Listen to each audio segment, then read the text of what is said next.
right, and we are live. This is the podcast Share Your Story, exploring humanity one heart at a time. And I am your host, Jenny Diltz. I'm the founder of Grieving Coach and a certified grief coach who specializes in helping people transform grief into growth. I do this one conversation, one heart, one experience at a time. From my personal experiences with grief, I have learned to lean in, ask questions, and reflect on gratitude on the lessons I've received from grief. Now I use this pattern to help my clients transform their grief from foe into friend. So if you'd like to explore this further, send me an email at jen@grievingcoach.com or check out my website, grievingcoach.com. A special thanks goes out to the nonprofit organization Reimagine, who has built and supports a community to talk about things like grief and adversity and loss and all those other uncomfortable topics that we face in life. So I hope this will be an interactive experience wherever you're listening in, that you will be able to take tidbits and notes and nuggets from the things that we say and apply them into your own lives. Today's guest is Elizabeth Leon, a writer, speaker, and musician from Ashburn, Virginia. She is the author of Let Yourself Be Loved, Big Lessons from a Little Life, and she's also the founder of The Journey of the Beloved. She has been a leader in ministry and faith formation for more than 25 years and desires to inspire others to tell the truth about their story of suffering, grief, and harm in order to find freedom and healing through Christ. Her gift is her willingness to be vulnerable and love with a heart wide open, despite the brokenness of divorce, death, and abuse. Elizabeth and her husband Ralph are the parents of 10 children, 5 of hers, 4 of his, and their son John Paul Raphael, who died in 2018. In her book, Elizabeth cracks open the landscape of grief to reveal a love story. She invites readers deeply into her personal journey and invites them to consider grief, uncertainty, and suffering as a pathway to joy. Her passion is sharing her story. She is a frequent speaker at women's events in Northern Virginia. Let Yourself Be Loved, Big Lessons from a Little Life is available wherever books are sold. Elizabeth, thank you so much for being with us today. Thank you so much, Jenny. I'm already looking forward to talking with you. Me too. And if I have moments of squeals and excitements, that's totally normal. So just a heads up. We both know. First of all, where can people find you? Okay, sure. Well, in real life, as you said, I am in North Virginia. I live in Ashburn, but most people would want to perhaps find me online. My website is elizabethleon.org. I also have a blog, which is the title of my book, letyourselfbeloved.com. And I'm on Facebook and Instagram at Let Yourself Be Loved 1690. And I can tell you a little bit more about that special number later. Wonderful. So why don't you start now? What's special about 1690? Okay, that is a great question. So 1,690 is the number of minutes that our son, John Paul Raphael, lived in 2018. As you mentioned in the bio that you read, my husband Ralph and I, we were married in 2013. We're a second marriage for both of us. My first husband left me and our family the same summer that his first wife died. So we eventually made our way to one another and began a beautiful, heartfelt, soulmate found second marriage for both of us. But we did bring 9 grieving children together, which at the time of our marriage, the kids were 6 to about 24 in age. And they, all along in the middle of that. And life was pretty crazy. And we were trying to deal with a lot of grief for them, grief and trauma for both of us with everything that we've been through. But we were very delighted to find that I was pregnant in the spring of 2017. I was 45 at the time, so you all can do the math on that. And my husband Ralph was 52. So we were, well, not really, really surprised, a little bit surprised that Yeah. we were now expecting a baby. But overjoyed. I mean, we truly both have just found our heart's resting place in the other. So it just was so beautiful to be so in love and to be welcoming a little boy. I am of advanced maternal age. However, even at that time, they called it geriatric. So we had all of the prenatal testing done so that we could have as much information possible going through a middle-aged pregnancy. And we found out at about 16 weeks that our little boy had a condition known as trisomy 18. It's a condition where every cell of his body has 3 copies of the 18th chromosome. And it's a condition that is always life-limiting. With that diagnosis, we were not given any hope that he would have a long, healthy, normal life. That was completely taken off the table. Yeah. Most of these little babies die in the womb. Some live to be born alive. Very, very few, although some go on to live a number of years, but that's very, very rare. We were really given a death sentence when we received the diagnosis. It was just a matter of when that would happen. Yikes.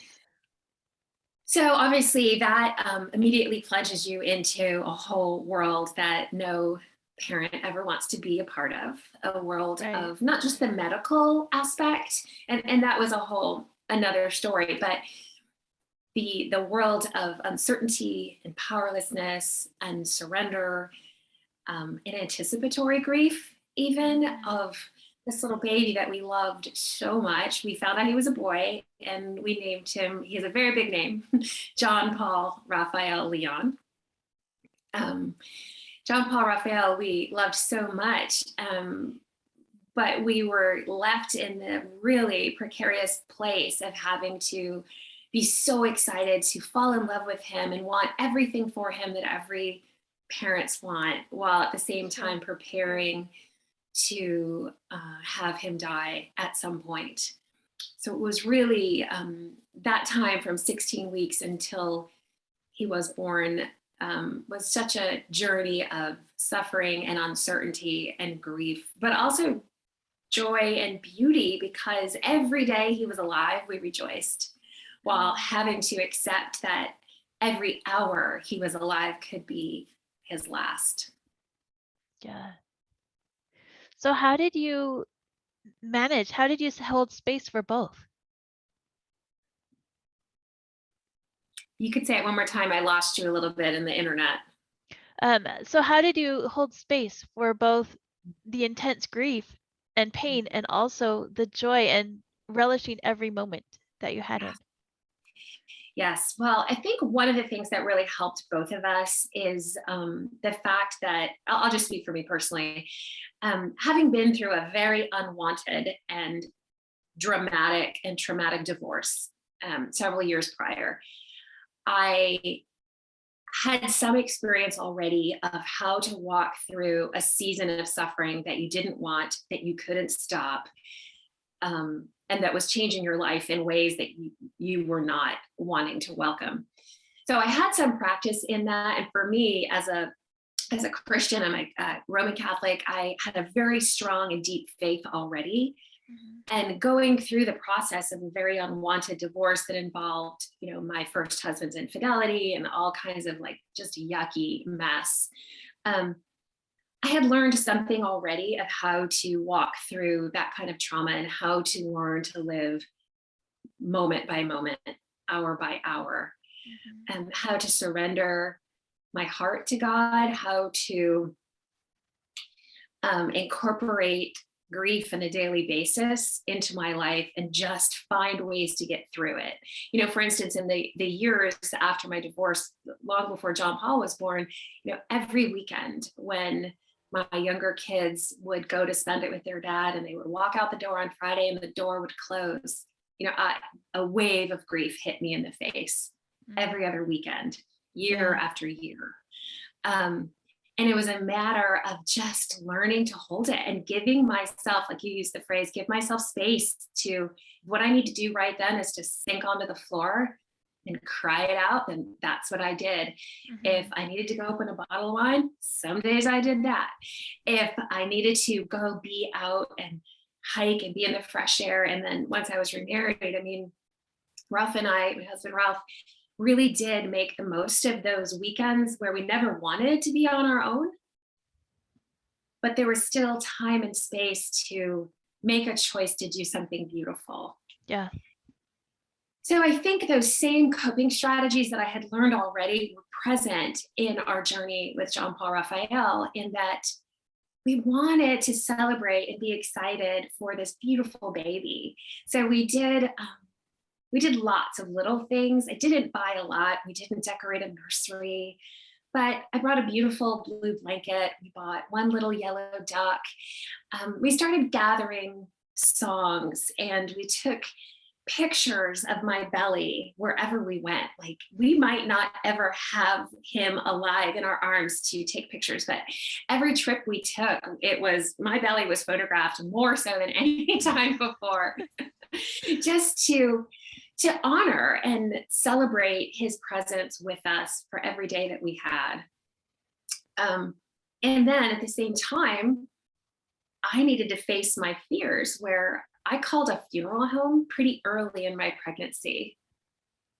I was so scared of that I decided about 22 weeks, I'm like, I'm just going to call. I want to talk to them. I want to have the conversation. I just want to know, so it felt less scary. So I tried to be a little bit proactive with some of the things that lurked out there. Yeah. To make them be less familiar, less scary, and a little bit more familiar. Sure. And for the most part, that was helpful.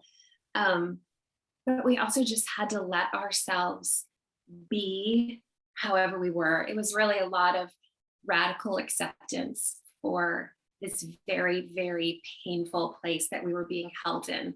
You know, I had a household of 6 children at the time, so it was all the business of that. I had all the medical things that we were dealing with. We just had such a tender space that my husband and I held together for this beautiful little boy and our hopes for him. We just tried to protect it as much as we could. And I know that sounds very vague, but it also, we just learned to hold our hope along with our fear. It was the only way we could get through day to day. But I realized I did not actually answer the question about 1,690 minutes. So as we made our through this really, really challenging journey of a pregnancy where we expect our little boy to die, our prayer was always that he be born alive. So there's a lot of different ways medically to manage a pregnancy like this. And we surrounded ourselves with doctors and a community of professionals that completely supported our goal to do everything we could to continue the pregnancy as long as possible, with the goal that he be born alive. So we had a lot of ultrasounds, we had a lot of tests. We were very, very fortunate and privileged to have excellent medical care and access to all of that. But near the end of my pregnancy, I mean, I made it to 36 weeks, which was a miracle. We didn't know. Every day I would just hold the belly and love him and try to just be grateful for this day, or even this part of the day. But at 36 weeks, all of our scans revealed that John Paul was not growing anymore. We knew he was going to be small. He was always going to be a little tiny niblet of a baby, but he had not gained any weight, which was our clue that something in his body was not going right anymore. So we were at a crossroads where the medical community needed us to decide what we wanted to do. Do we want to deliver him right away in hopes, our goal to have him born alive? Do we want to wait? Do we want to see what would happen? And it sounds ridiculous that we even considered waiting, but I was so terrified, because to pick what day he would be born, to say, yes, let's go to the hospital right now, meant that I had to face his inevitable death. We just knew that welcoming him also meant I had to be ready to lose him. And Yeah. of course I wasn't ready. Right. But we were very grateful that God took that decision out of our hands, because the day after we got that news, we were kind of stuck in this really impossible choice of what do we do? When do we do it? What's best for our family? My water broke the next morning. We were immediately in an emergency situation because of a variety of conditions that I had been dealing with already in my body. And we got to the hospital and they couldn't find a heartbeat. We got there about 10 a.m. on a Thursday morning, frigidly cold Thursday morning in Northern Virginia. And they had me like that in the operating room, and he was born at 10:33 a.m. And the crazy thing is that the pictures, someone got my camera. I don't even know who. It might have been an angel. Someone got my camera and took videos and pictures in the delivery room, but they show a baby that is gray and lifeless and not moving. And he showed no signs of life upon delivery. But like I said, we are believers, and my husband pulled out a bottle of holy water that we brought with us, and he baptized him right there in the operating room. And after that, he breathed. So we call that a miracle. Now, I don't know, was his heart beating and he just didn't look alive? We don't know, but John Paul Raphael was alive at 10:33 a.m. and he stayed with us for 28 hours and 10 minutes before he died in our arms the next day. So we got 1,690 minutes of total joy, just full on joy of this beautiful little baby that we're so grateful to have and to love. So amazing. Like so many parts of that is incredible. Mm. And I don't even have words. It was just such a profound privilege when there were so many things that could have gone wrong and didn't go wrong. And one of the things I'm so grateful for that I think really is just grace is that time in the hospital, those 28 hours and 10 minutes from 10:33 a.m. on Thursday until 2:43 p.m. on Friday, there was no fear. I mean, that was for me the most shocking thing, that all of that anticipatory grief and all of the uncertainty and that agony of being in the what's going to happen place. I mean, I think many of us have had that experience, right? Of your anticipatory fear and the anxiety you have about something is far worse than the actual thing. So once John Paul was here, it just all went away. I can't explain why I was not worried 1 minute about how long he was going to live. We were just so completely absorbed in our baby and being so grateful to have this time with him. And we had 8 of our 9 other children were there. 4 of his grandparents, some aunt and uncles. My daughter has a service dog. The dog was in the room. I mean, it was crazy. It was total mayhem for those 2 days. Yeah. But just so much love and joy. That's so much love incredible. And joy. And then unfortunately, his time was up at it was probably a little bit after 1 o'clock on Friday when we first noticed that he was struggling to breathe. And we had really educated ourselves. We knew that most trisomy 18 babies die of apnea, where for some reason their brain just does not tell the body to breathe. There is no medical explanation for this, and there's absolutely nothing that can be done. So part of the work that we had done during my pregnancy was to prepare ourselves with a lot of intentional thought and education for what we were going to do when our son didn't breathe. Because of course, the inclination that every parent would have would be to do something, fix it. There are ventilators, put him on a ventilator. Let's fix this right now, make him breathe. Yeah.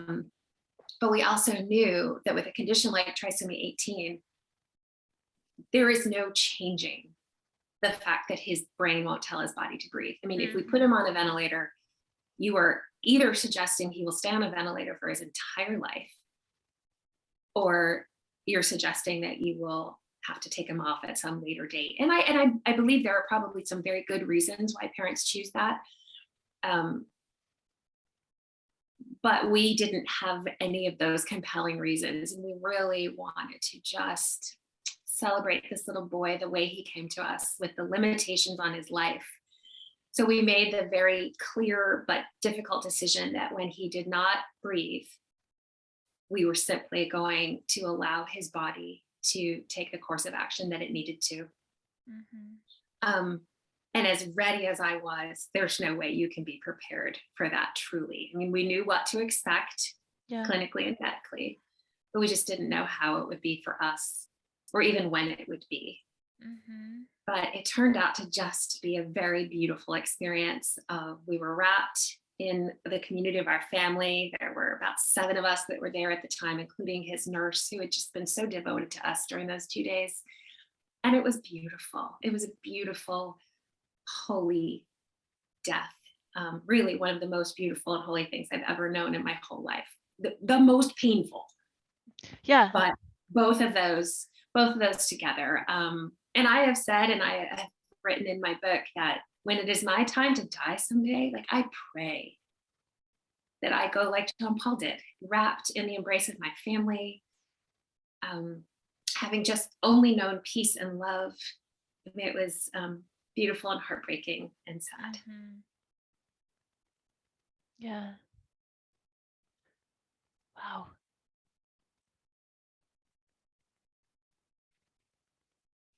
It's so amazing to me that you were able to hold space for all of it so beautifully throughout the entire journey. Yeah, it's really hard to look back and find something concrete. Some like, if you do these 3 things, it makes it easier. Honestly, I think it was, my life had been a preparation for these moments. Like I shared with my divorce, but even just the struggles I had been through personally, the wrestling I had done with God already, the faith community we had surrounded ourselves with. I mean, one of the things that I felt like I was able to do was to put language around what we were going through. So I was pretty transparent with our community through email, our friends and our family, even on Facebook, of just like, this is the suffering that we have and this is what we need. Please pray for us. Like, we had been prepared by our life already to know when we needed to lean on our community and to ask for help. And so I have no doubt that so many people were praying for us, and we knew we had so much support. And I am so, so grateful for that, because I know there are truly many people that walk through circumstances like this very alone. But I do believe that part of the reason that I can sit here in front of you really feeling full of joy was that I had so much support in knowing how to hold both of those things. I mean, one of the things I did do that was super helpful, as I was connected with a doula, a birth and bereavement doula. So she had special training in how to step through some of these hard times in pregnancy. And so she really, really prepared us, having lost several children herself, for the different kinds of things you can do to make it a beautiful time, not just a tragic time, but also a beautiful time. So she helped us prepare for making the footprints and doing the handprints. And we recorded his heartbeat, and we took a lock of his hair, and we had a playlist ready of music. We really engaged our 5 senses even.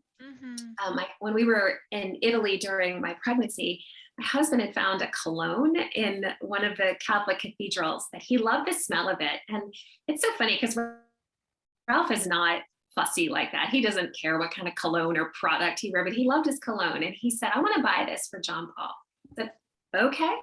So we began to spray that cologne everywhere we went with John Paul. We sprayed his blankie. We sprayed it during the doctor's appointments. We sprayed it all over the hospital room when we were there. And it really embedded the scent of it's sandalwood, the scent of sandalwood into our memories and our bodies of our experience with our baby. So now, I mean, I still sleep with that beautiful blue blanket every night.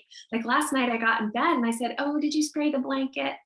So that smell of sandalwood takes us back so powerfully to those beautiful moments. I would never have thought of that, to use Yeah, a that's cologne, incredible. Uh-huh. attach us to the joy of our son's life, so that when we were in grief, we would have that to hold on to. So we had a lot of support and a lot of great suggestions. That's so amazing. Mm.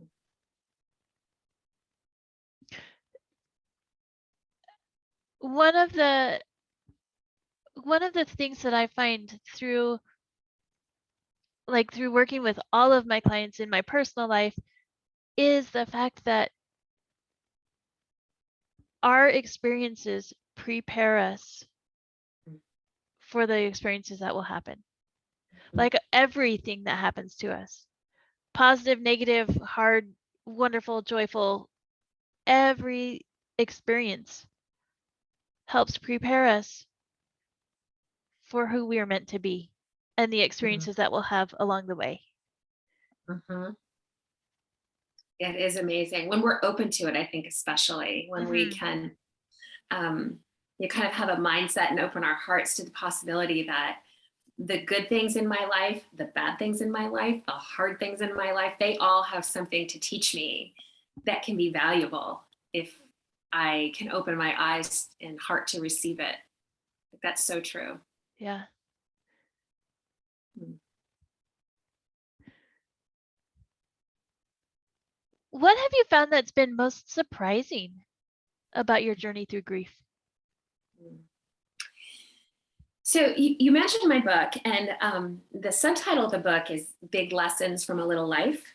Let Yourself Be Loved, Big Lessons from a Little Life. But it had an original subtitle that was How the Darkness of Grief Led Me to Peace, Purpose, and Joy. And I ended up changing the subtitle for a variety of reasons, but that to me is one of the most surprising things. Like I didn't know, but I expected grief to be terrible.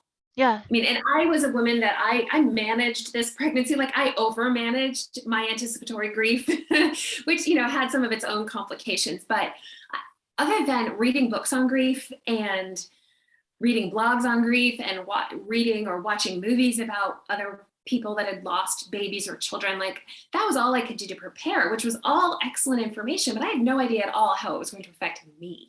Like, how was this actually going to feel? So I was pretty scared of it. I was pretty scared of what the impact of grief in my life would be. And, for sure, the first 2 years of grief were no joke. I mean, Yeah. it was as bad as I expected it to be. I can't say that it was worse because I don't, it was as bad as it could be. I don't know that it could have been worse. And then I was very surprised, and I talk about this a lot in the book. I was very surprised that the second year of grief was worse. Like people had told me that, or I'd read it, I'd heard it. Yeah. But I just thought, in the first year of grief, you literally don't think you're going to survive some days. You can't, your body is shutting down. You can't remember things. You're just completely caught in a tidal wave of being out of control and in every way. Like you just think it can't possibly be worse than this. They have to be wrong. And yet it was true that it was worse. And what I could kind of articulate for myself was it felt worse because if the first year of grief was a tidal wave, a forest fire, like a raging inferno that just sweeps everything into it, and life as you knew it is shattered forever, at least there was motion. There was something active. I mean, a fire is alive, even though it's devastating and terrifying, right? And a tidal wave, it's moving you and pushing you, and you're like, there is stuff happening. The first year of grief is, surviving the first week and the first month, and it's getting through each new holiday. All of it is a march towards what for us was the birthday and the death day, which were very close together. So it was this momentum from when he died until when we would celebrate that first anniversary. Yeah. And it was all so hard. But year 2 was just like the wasteland after the fire.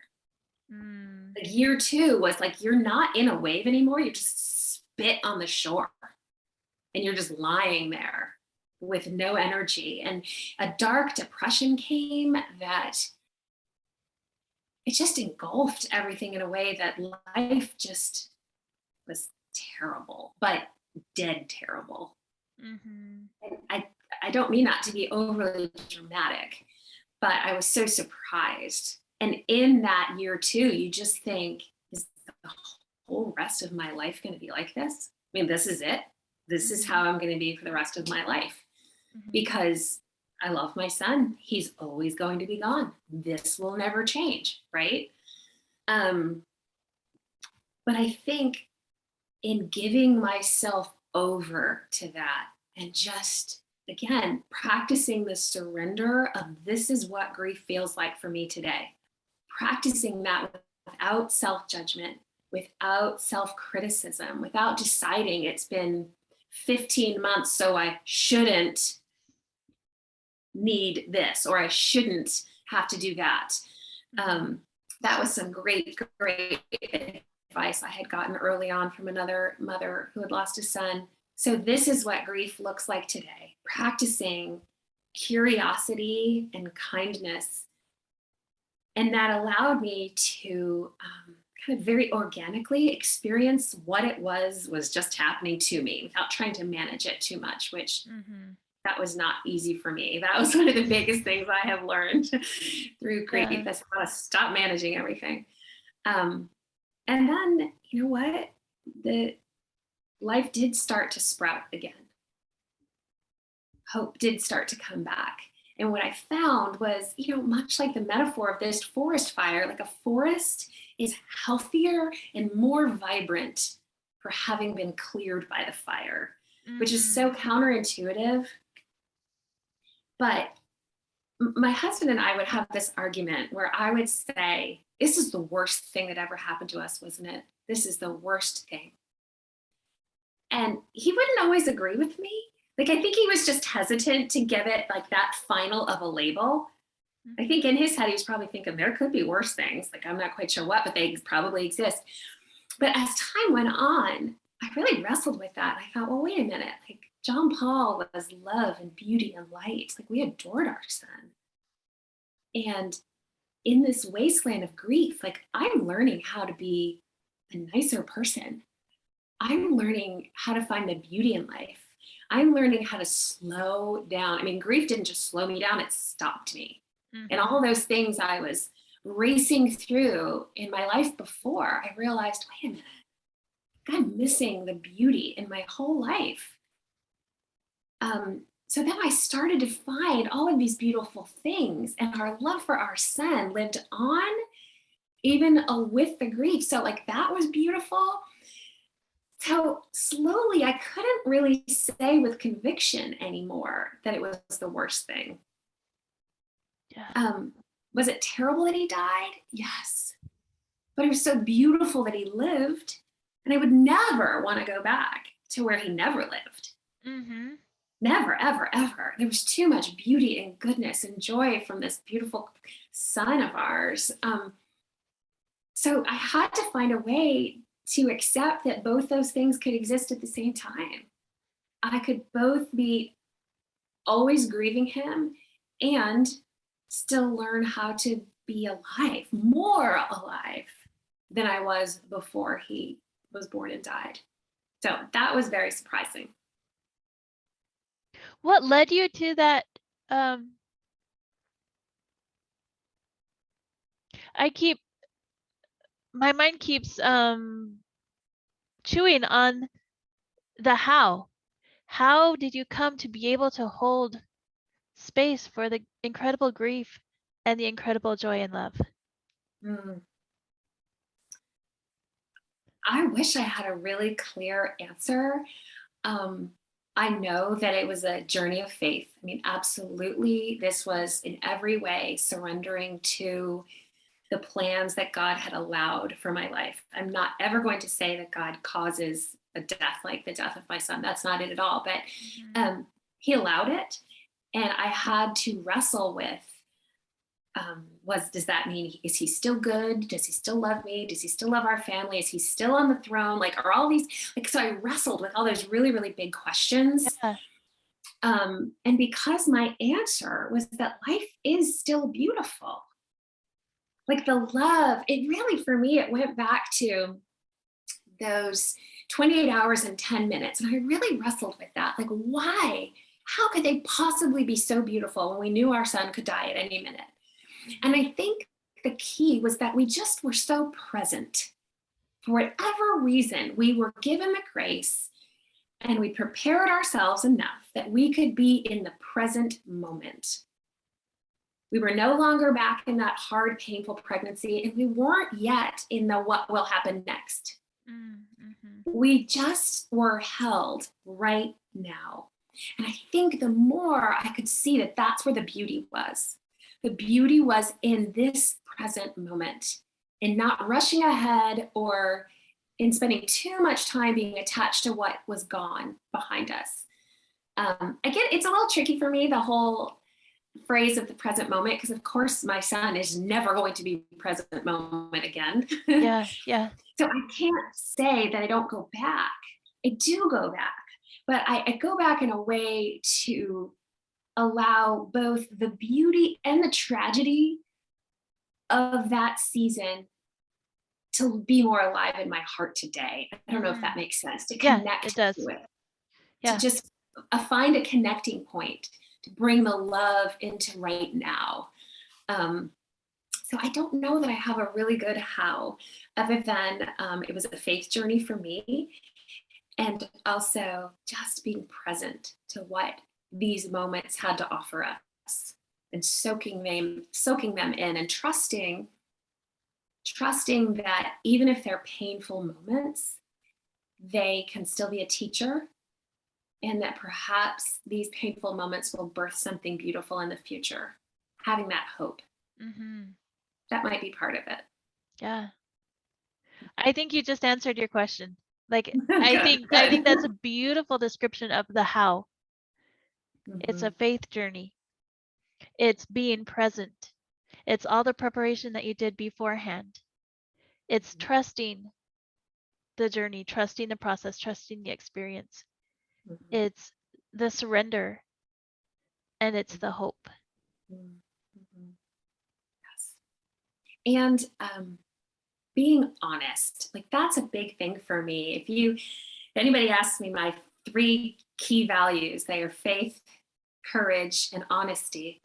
And for me, it was really, really important to be honest about what grief was, and to be honest about what love was.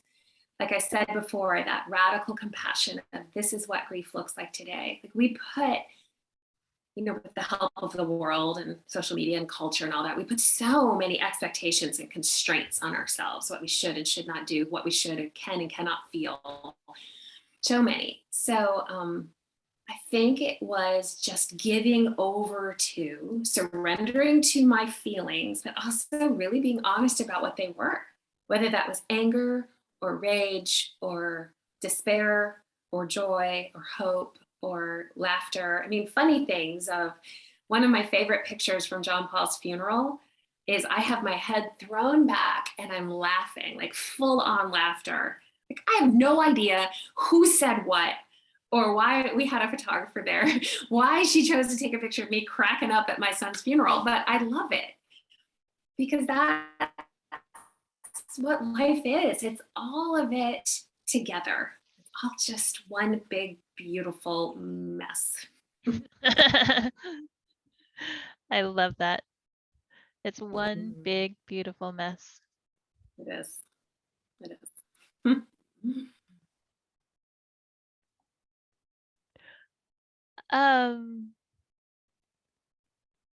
So as we wrap up our time together, what's the best advice you would give someone who has experienced the loss of a child, or who is at any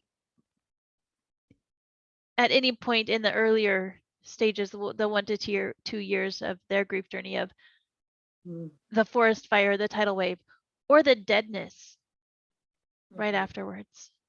Mm-hmm. well, I think I've covered already, but I'm going to reiterate it, is that honesty of that radical self-compassion and being very real about what it is that you're going through. It is super easy to just decide that how we're feeling is not acceptable. And there are very few times in our life where I think we give ourselves permission to just be who we are. But when you've lost a child, that's one of those times. I mean, just think about that. If someone, sends you a text and they ask you a question, if you haven't answered it in a week, they're maybe a little bit annoyed or miffed that you haven't bothered to get back to them. But after a devastating loss, people give you lots of permission to not have to be a certain way. Mm-hmm. But it's harder, I think, to extend that to ourselves. Yeah. So I think really telling the truth about this like radically life altering event that has taken place, and not just grieving the loss of the person or the relationship, but grieving the loss of yourself, because that's a huge part of it, is that we don't just miss, like, I don't just miss my baby.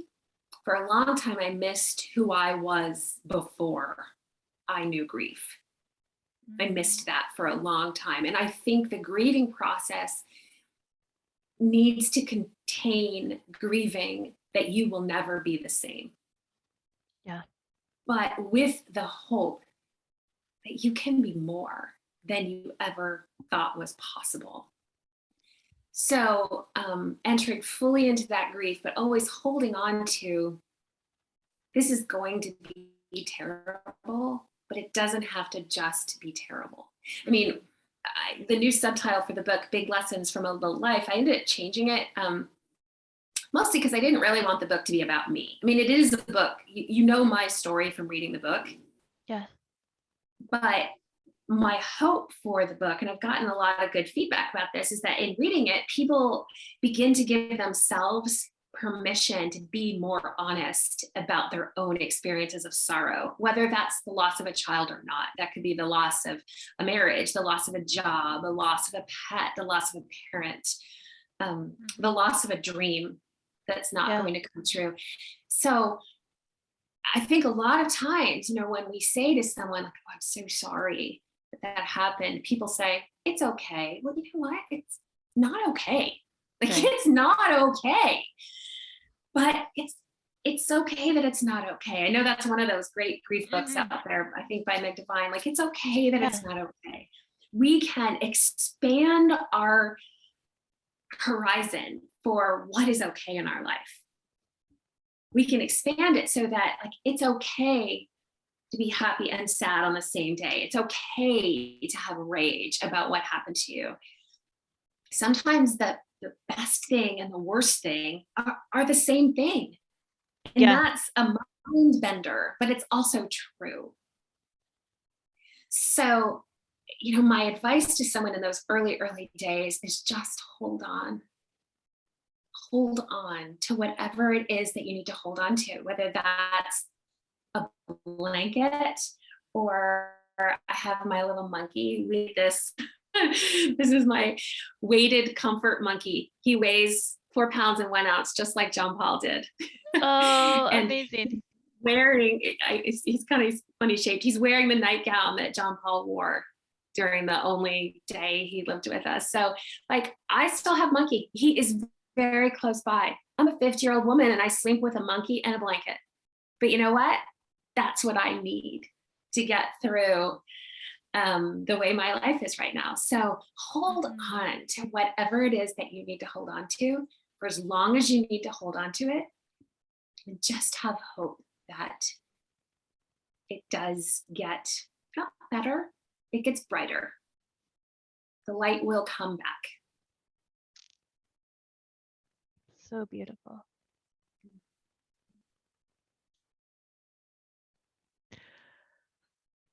Thank you so much. This has been incredible on so many levels. So many levels. And I'm connecting with it yeah, go ahead. No, I was just saying thank you for giving me an opportunity to talk about John Paul Raphael and talk about that crazy experience that grief can be beautiful, which is a hard sell. Mm-hmm. But because, you know, grief and love are in equal measure. So we hold the grief knowing that it's our longing for the person that we love. Yeah. I've learned so much, both to use going forward in working with my clients and in teaching people and working with grief, and also for my personal life. So many things are connecting with lessons that I'm working on right now of personal development and experiences that I'm having, and turning those hard moments into brighter ones, and holding the grief and the love and the beauty and all of it, and surrendering. Amazing. Thank you. Thank you. And if people are interested in the book, I mean, I'm really proud of it. I think it's got a beautiful cover too. I had nothing to do with this beautiful cover. But I think it really does have a lot to offer. And here's a little picture of John Paul. Oh, adorable. It is a beautiful story of hope. And I believe the message of surrendering to yourself and finding hope and purpose through any of the disappointments of heartaches of life is really applicable to all of us. None of us escape grief, but it can be a teacher, and it can still be beautiful. Absolutely. Thank you so much, Elizabeth. Thank you, Jenny. This is so great. Thank you for your work in serving those of us in the bereaved community, and your efforts to bring hope and encouragement. It's very meaningful. So thank you. Ditto. Yeah, ditto. Thank you for what you're doing as well. Where can people reach you? Sure. Well, the book is available on Amazon. It's available wherever you can buy books. If you're an indie, you like to buy from indie bookstores, on my website, elizabethleon.org, there's a link to indie booksellers on there. And you can reach me through my website. My contact information is there. There's a contact form if you have questions or you want to reach out, or I would love to connect with people. And you can find me on social media at Instagram at Let Yourself Be Loved 1690, or Facebook. It's just my name, Elizabeth Leon. Wonderful. And if you would like someone to travel with you on your grief journey, I'm here. Yeah. Reach out to me. And again, you can find me at grievingcoach.com, or you can send me an email, jen@grievingcoach.com. And if you enjoyed this, join us next time in our journey of exploring humanity one heart at a time. Please consider donating to the program so that we can continue to have more conversations like these in the future. And I'll put the link to that to do that in the show notes. I think that's all for now. Have a fantastic day, and be honest with yourself. Surrender to whatever is, and be present with that. Amen. Thank you, Jenny. Let yourself be loved. Absolutely.